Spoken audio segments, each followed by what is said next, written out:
She kept receipts. My name is Dakota Mitchell.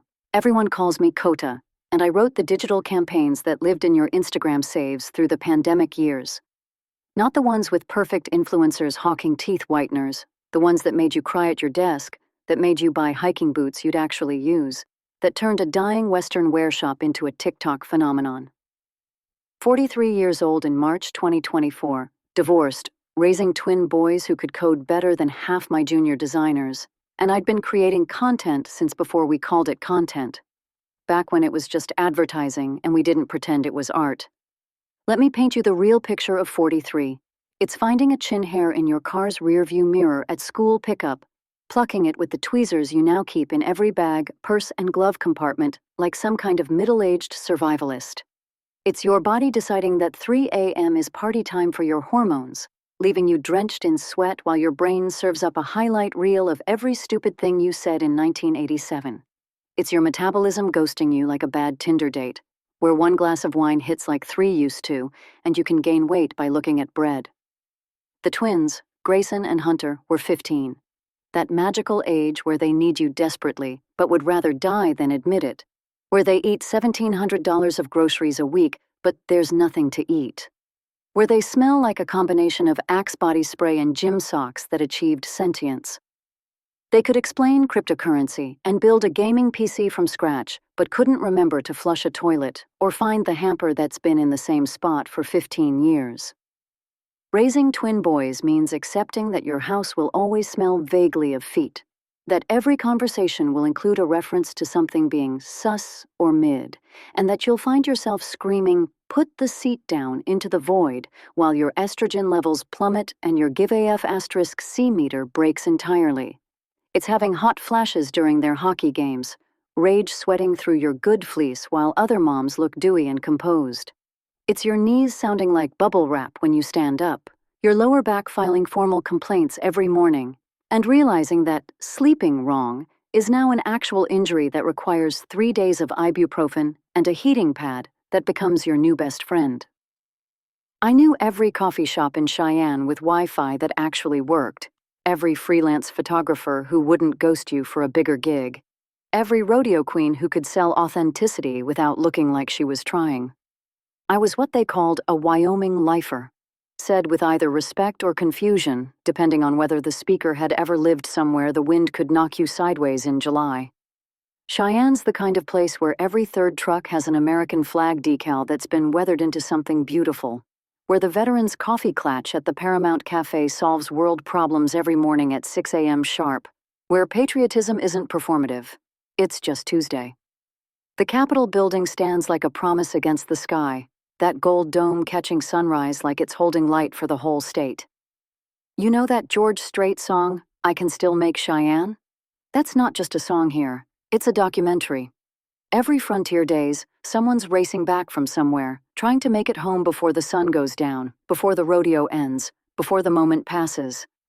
The streets still carry that urgency, that promise that if you can just make it to Cheyenne, you'll be all right.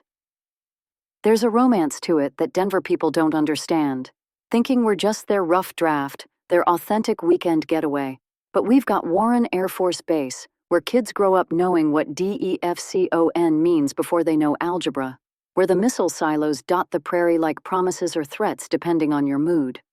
We've got Union Pacific's Bailey Yard watching over us like a diesel-powered guardian angel, trains rolling through at all hours, carrying America's everything to everywhere else. The Oregon Trail ruts are still visible if you know where to look, carved into the land like the world's first highway, reminding us that everyone who came through here was heading somewhere else, but we're the ones who stayed. That's the thing about Cheyenne. We're not trying to be Denver or Jackson or anywhere else. We're the place that keeps the lights on, literally, with our wind farms and coal trains, our power plants and pipelines, the infrastructure nobody wants to think about, but everybody needs. If you're listening from somewhere that isn't Wyoming, let me paint you a picture. Comment below where you're tuning in from. I'm curious if this story reaches beyond the high plains. See, Cheyenne isn't Denver's cowboy-themed suburb, no matter what the transplants think. It's a place where your neighbor might run cattle and code, where the Union Pacific still employs half the town, where Frontier Days isn't a tourist trap, but a family reunion you've been attending since you could walk. Here's what life in Cheyenne actually is. It's your car insurance agent also being your kid's basketball coach and your husband's ex-girlfriend's mother, because there are only 65,000 people here and you're related to or went to high school with all of them. It's the wind being an actual personality in your life, something you have conversations with, arguments with, that you factor into every decision from what to wear to whether you can put up Christmas lights without becoming airborne. It's having 4 seasons. Almost winter, winter, still winter, and road construction. It's knowing exactly which restaurants will survive more than 6 months. Hint, if it doesn't serve steak or Mexican food, it's doomed. It's driving an hour to Fort Collins for Target runs because our local shopping consists of a Walmart, a Western wear shop, and stores that sell things made from antlers. It's everyone owning a gun but nobody talking about it because it's like mentioning you own forks. Obviously you do. Why would we discuss it? It's minus 35 degrees Fahrenheit in January and 95 degrees Fahrenheit in July, sometimes in the same week if nature's feeling creative. It's having to explain to Denver people that we have restaurants beyond Applebee's, that we have art beyond cowboy paintings, that we have culture beyond rodeo. But also, our rodeo is better than anything they've got down there in their craft beer, legal weed, overpriced loft apartment existence. Denver likes to think it's the capital of the Mountain West, but they're just Los Angeles with worse Mexican food and altitude sickness. They've got their REI co-op members who've never camped without a reservation. They're Patagonia-wearing lawyers who call hiking a practice. They're Tesla charging stations and soul-crushing traffic and homeless camps that they pretend are vibrant urban communities.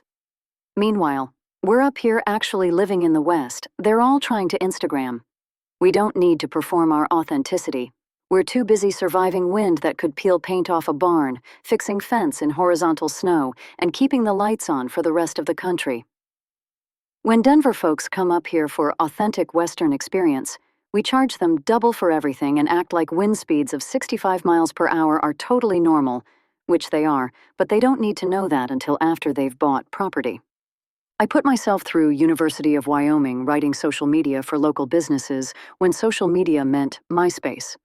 $3 per post, learning to find the story in a tire shop or a taco truck. That skill, finding the one true thing in an ocean of noise, that's what got me hired at Frontier Digital Marketing in 2015, back when being a woman in tech marketing meant you better know CSS as insurance. By 2024, I had an actual office with a window facing the mountains, 2 gold Addies, and a reputation for turning the unmarketable into the unmissable. CBD stores when they were barely legal. Renewable energy companies in oil country. Dating apps for farmers. I made them all sing in the key of authenticity. But here's what nobody posts about being good at your job. Excellence is only protection until someone's nephew needs a position. Mine was named Tyler Brennan, and he arrived in January 2024 with a Berkeley degree and the kind of confidence that comes from never having lived through a Wyoming winter. 28 years old, hair like he'd walked out of a Patagonia catalog, called everything disruptive without irony. Had one of those Tesla Cybertrucks on order, because of course he did.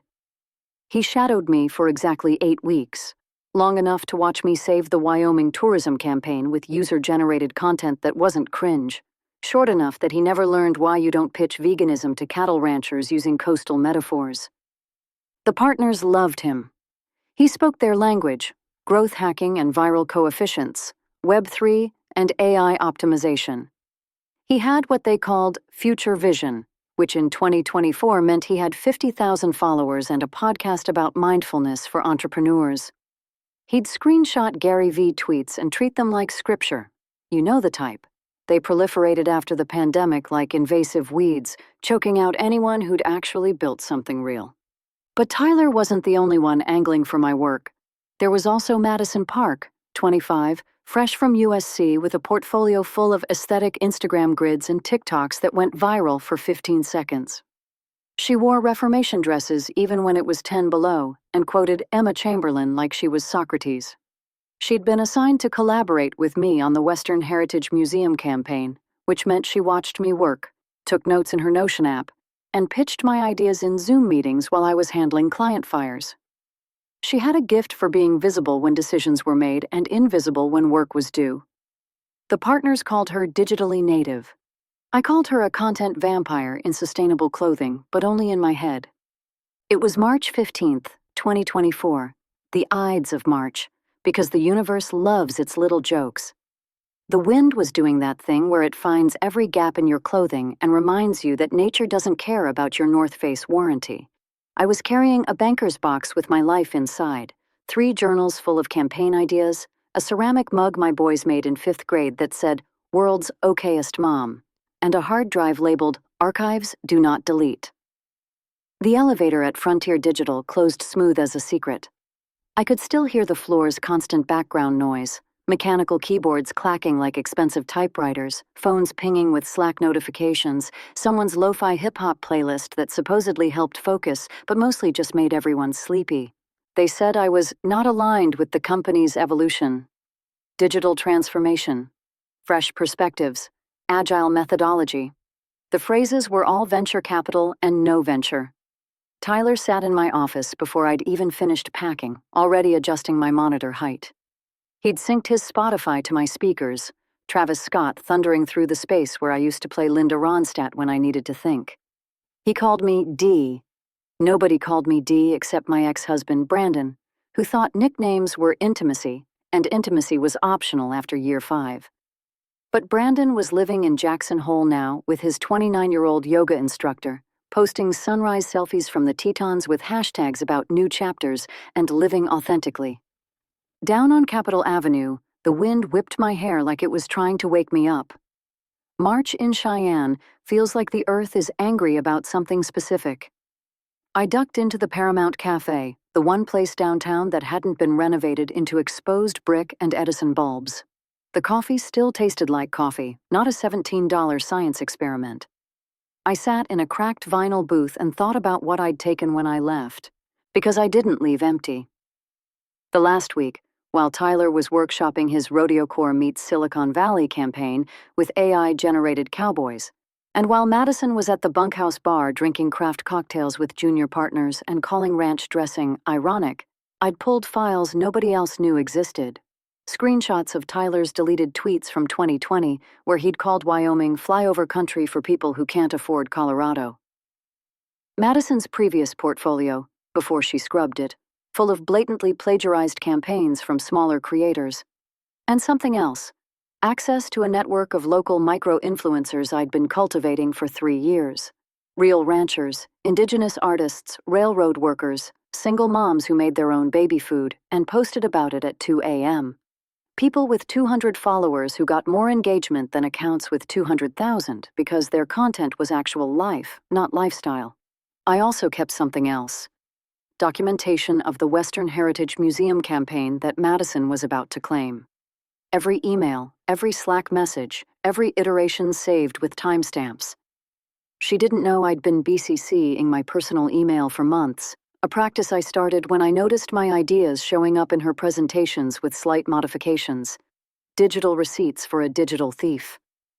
2 days later, a number I didn't recognize called while I was watching my boys' lacrosse practice. March wind turning their faces red, making them look like warriors or babies, depending on the angle. The voice on the call was clear and no nonsense. "Miss Mitchell? This is Carmen Rodriguez, High Plains Creative. We're in Old Town. I knew them, a tiny agency, women-run, did campaigns for things the big firms called unprofitable, the food bank, the veterans shelter, the Indigenous Arts Center that operated out of a double-wide but produced work that should have been in galleries. They were good. Too honest for the circuits I'd been running, too stubborn to play the game. "Heard you left Frontier," she said. "Want to have coffee?" Real coffee, not whatever they're serving downtown these days. High Plains Creative operated out of a converted train depot from 1892, back when Cheyenne was the richest city per capita in the world. The floors creaked with history. Carmen had silver hair she didn't dye, and eyes that had seen every kind of corporate BS imaginable. Her partner, Janet, wore Wranglers and boots that had actual mud on them, not distressed, just used. On the scarred wooden table lay their portfolio, Handwritten thank you notes from small clients, Instagram posts that had saved local businesses during COVID, a TikTok campaign that had raised $50,000 for flood relief using nothing but authentic storytelling and good timing. "We don't want viral," Carmen said. "We want true. We heard you know the difference." "There's someone we want you to meet," Janet added. "Our new creative, Ashley Chen, 26, hungry, has interesting ideas about micro-content and community building." Ashley walked in carrying a MacBook covered in stickers from local businesses, Koval Coffee, The Wrangler, Madison Brewery. She wore actual vintage Western wear, not the $200 vintage-inspired stuff from Free People. "Miss Mitchell," she said, extending a hand with nails painted in gel polish that was already chipping, "I've studied your work." "That campaign for Wyoming Public Radio? Where you got Gen Z listening to NPR?" Genius. I knew that tone, sweet on top, strategic underneath, but there was something else, genuine respect. She pulled up a chair, opened her laptop. "I want to learn from you," she said. "Not steal from you. There's a difference." The first weeks at High Plains, Ashley shadowed me properly, asked questions, took notes she'd share with me after. "Is this right?" she'd ask, showing me her interpretations. When she had an idea, she'd say, "Building on what Kota started," and mean it. Carmen and Janet ran the agency like a ranch. Everyone pulled their weight, everyone ate at the same table. Then came the opportunity. Ridgeline Gear, a Colorado company trying to go national, wanted to pivot from trustafarian chic to authentic Western outdoor. Multi-platform campaign, streaming ads, connected TV, the whole digital ecosystem. The brief read like poetry. If you'd ever watched the sunrise from a mountain, you'd climbed in the dark. "We want real without rough, heritage without hokiness, the West without the mythology." High Plains had never pitched something this big. We shouldn't have had a shot. But someone who'd bought me coffee knew someone at YouTube who knew someone at Ridgeline who was tired of campaigns that felt like Colorado was the only state with mountains. "Submit," she told us. "Worst case, you'll have told the truth." We worked through April nights when the wind howled like it was auditioning for a horror movie. I brought my boys some nights. They'd do homework in the corner, occasionally offering that Gen Z perspective that was actually useful. "Mom, nobody says authentic anymore," Grayson said. "Just show the thing being real." His twin, Hunter, added, "And stop trying to make everything epic. Sometimes things are just nice." But here's where it got interesting. Ashley had been monitoring social media, legally, ethically, just watching public posts. "You need to see this," she said one morning, showing me her phone. Tyler and Madison were soft launching their own agency, posting about bringing Silicon Valley innovation to the Mountain West. They'd already pitched Ridgeline. Using my concepts, the ones Tyler had absorbed during his shadowing, the ones Madison had screenshot before I'd locked her out.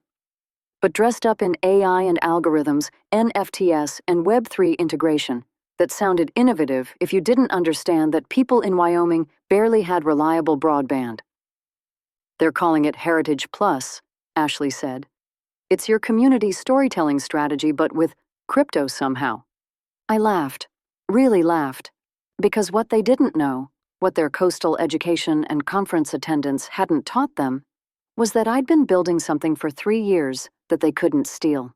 Relationships with actual people, not influencers, people. The rancher who live-streamed calving season and got 3 million views because life and death is more compelling than any produced content. The Arapaho artist who made TikToks about beadwork that were meditation and education combined. The railroad worker who posted about sunrise over the prairie and made people cry in their cubicles. We booked the pitch for May 15th, 2 months after I'd been shown the door. Carmen rented a conference room at the historic Plains Hotel.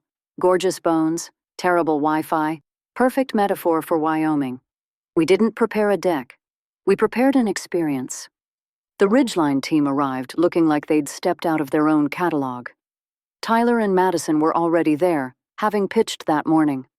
Tyler had his Cybertruck in the valet spot, chrome gleaming like an alien landed in the Old West.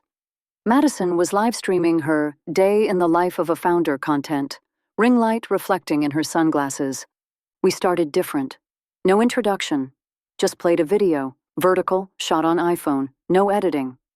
A rancher named Mary, 63 years old, fixing fence at dawn. No music, just wind and wire and her saying, "Some things you can't hack. You just have to do them right." It was 7 seconds long. It had 4 million views on TikTok. Then another. A northern Arapaho teenager teaching his grandmother to use Be Real. The moment when she understood it. So it's just being honest? Had made grown men cry in their trucks. "This isn't a campaign," I said. "This is a community that already exists. We're not creating content. We're amplifying truth." Carmen pulled up the numbers. Our micro-influencer network, people with 500 to 5,000 followers, had better engagement rates than accounts with millions. Why? Because when someone who actually works outside posts about gear, people believe them.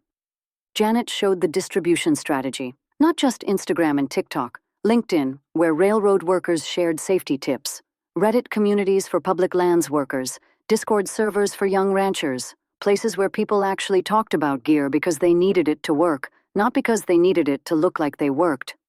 Ashley presented the innovation piece, but it was innovation that made sense. QR codes on gear that linked to stories from the people who tested it. Not paid testimonials, actual workers who'd worn the prototypes through Wyoming winters. A Snapchat filter that showed you what the wind chill actually felt like at different elevations. A Be Real campaign called 4 a.m. Honest, where people showed what early morning work actually looked like. No filters, no editing, just headlamps and determination. But then I did something unexpected. I pulled up Tyler and Madison's pitch deck. "You've already seen this," I said. The Ridgeline team shifted uncomfortably. Heritage Plus, blockchain authentication for outdoor gear, somehow. And I generated content that looks like it was made by real people. I clicked through their slides, ones I'd obtained legally from public social media posts where Madison had been careless with her screen shares. Here's what they didn't tell you. This strategy requires a $100,000 monthly ad spend minimum. It relies on Meta's algorithm, which changes every quarter. It assumes your audience wants to be sold to instead of spoken with. Then I showed them something else. Screenshots of Tyler's deleted posts mocking Wyoming. Madison's plagiarized portfolios. The cease and desist her previous agency had received for stealing content from smaller creators. "You can work with them," I said. "Silicon Valley meets Mountain West, or you can work with us. The Mountain West, period."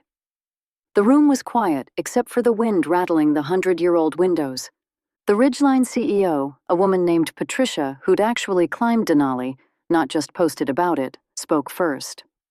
"Show me your community again." We spent the next hour going through our network. Real people with real stories. The single mom who tested hiking boots while carrying her toddler and groceries. The oil rig worker who needed gear that survived -40. The indigenous guide who could tell you why certain colors attracted grizzlies. "How soon can you start?" Patricia asked. Tyler's Cybertruck wouldn't start when he tried to leave. The battery had died in the Wyoming wind. Madison's live stream cut out when the historic Plains Hotel's Wi-Fi crashed. They had to wait 3 hours for a tow truck from Denver. I didn't gloat. Out loud. We launched June 1st, 2024. No fanfare. Just started amplifying the stories that were already being told. The first video to hit was Mary, the rancher, wearing Ridgeline work pants while pulling a calf in a blizzard. No product placement. She'd actually bought them herself before we ever contacted her. Her review: "Didn't rip, dried fast, good enough." 7 words that sold more pants than any inspirational mountain sunrise ever could. By July, Ridgeline's sales in secondary markets, corporate speak for places that aren't Denver or Jackson, had increased 400%. Not because we targeted them, but because we acknowledged they existed. The community grew itself. People started tagging #GoodEnoughGear, showing their actual gear, actually dirty, actually working. Tyler and Madison's agency lasted 4 months. Turns out crypto-authenticated hiking boots were a solution looking for a problem. Their biggest client, a Denver dispensary chain trying to go national, dropped them when their AI-generated campaign used imagery that accidentally violated 3 state laws. Madison went back to LA, last I heard was doing social media for a wellness brand that sold $100 water bottles. Tyler got a job with his uncle's actual company, commercial real estate, where his Cybertruck probably makes more sense. But there were other moments, like when one of our community members, a wildfire firefighter named Marcus, posted about his Ridgeline boots surviving a season of hell, and it went viral during the August fires. Not because we promoted it, but because people could feel the truth through their screens. Ridgeline donated $100,000 worth of gear to firefighting crews. We didn't suggest it. Patricia just called and said, "This feels right." Or when my boys started their sophomore year at Cheyenne East, and their friends knew me as the mom who made that brand cool. Hunter and Grayson pretended to be embarrassed, but I caught them showing their friends the campaigns, explaining how we'd use Discord and Reddit instead of just Instagram. "My mom doesn't do cringe," Grayson said, which might be the highest compliment a 15-year-old can give.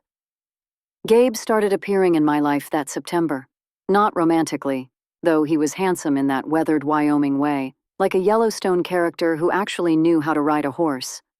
He was a photographer, had been documenting ranch life for National Geographic until he got tired of making poverty look poetic. He started shooting for us, real light, real moments, real people who'd never had their work acknowledged as beautiful before. "You changed the game," he said one evening, as we watched the sunset from Vedawu, the boys climbing rocks in the distance. "Made it so truth could compete with fiction." "Truth always competed," I said. "We just gave it a microphone." By December 2024, High Plains Creative had to hire. Not unpaid interns looking for experience, but actual employees with actual salaries. Ashley became creative director, bringing in 2 other young creators who understood that authentic didn't mean amateur. Carmen and Janet bought the building next door, expanding into what used to be a Western wear shop that had closed during COVID. Frontier Digital tried to poach me back in January 2025. Same office, better salary, equity options. The CEO called personally, talked about cultural transformation and authentic leadership. I said, "I'm good where I am."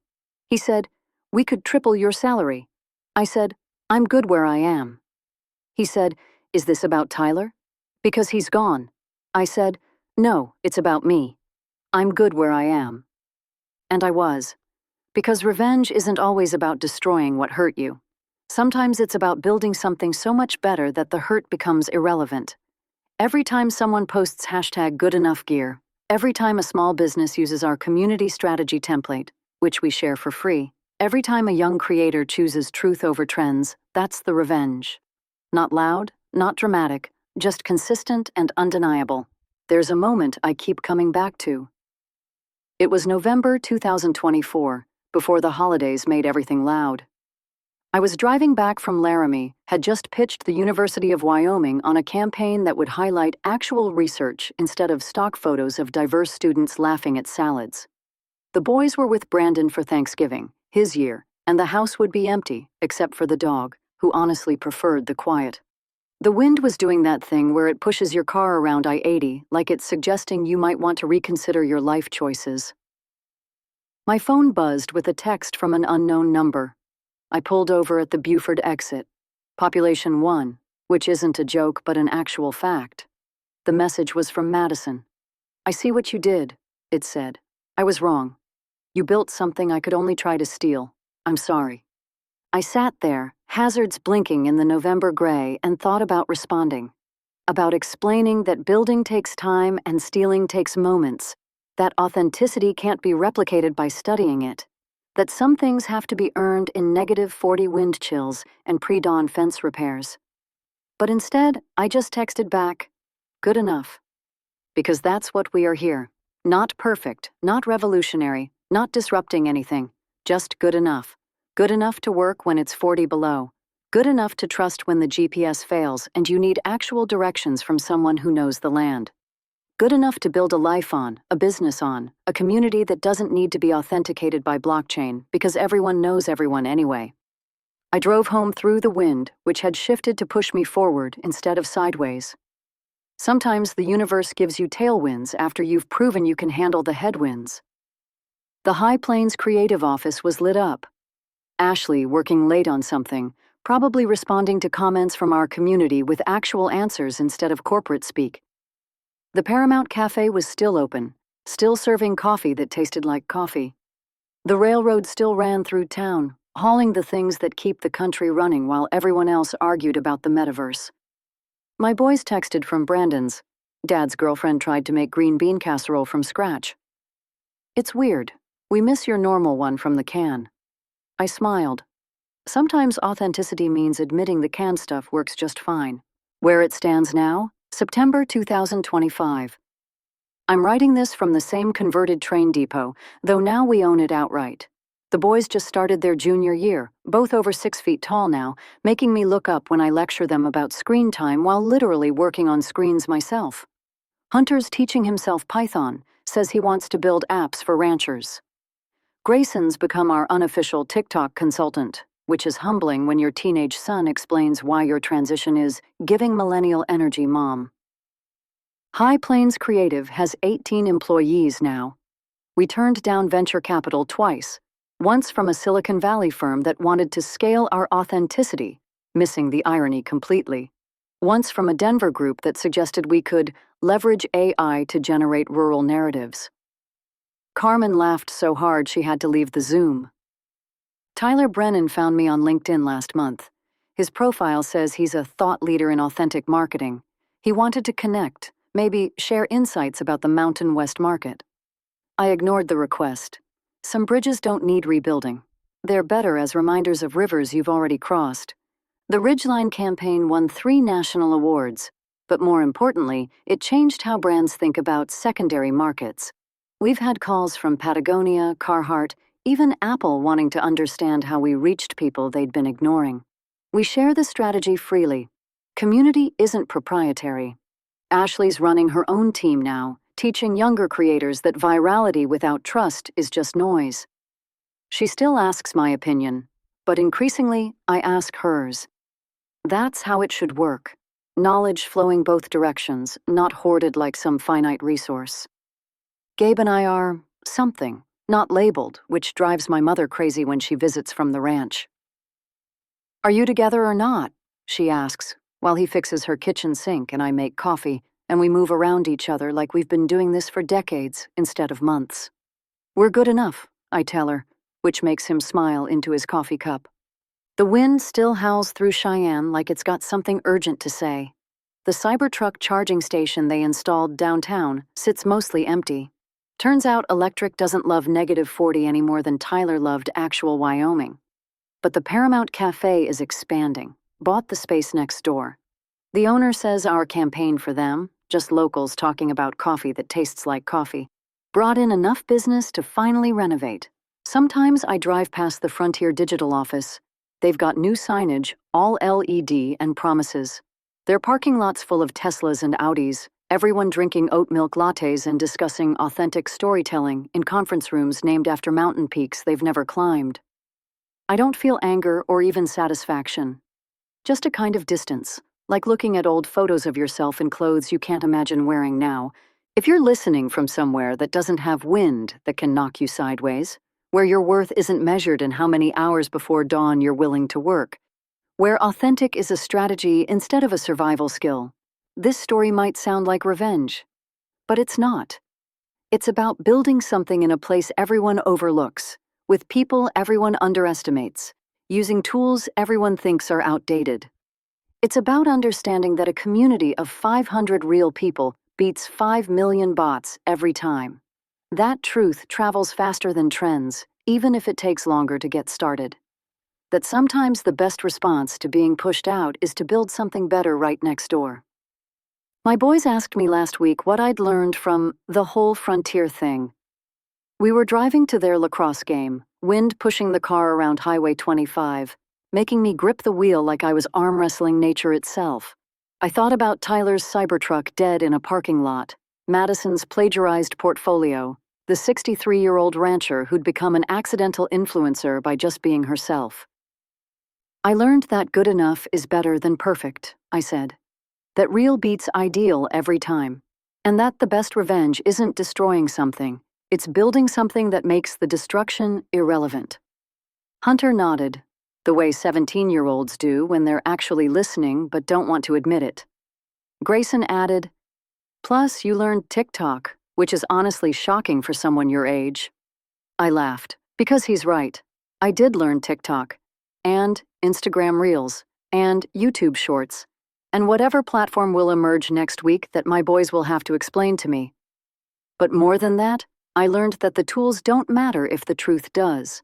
That a community can't be hacked or growth hacked or disrupted, it can only be served or abandoned. The wind shifted as we reached the school, pushing us forward instead of fighting us.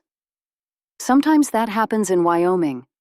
The wind decides you've proven yourself and gives you a break. Not for long, just long enough to remember that not everything has to be a battle. "Good game, Mom," Hunter said, grabbing his gear. It took me a second to realize he wasn't talking about lacrosse. "Good enough," I replied. And in Wyoming in 2025, in the space between what was stolen and what was built, good enough is everything.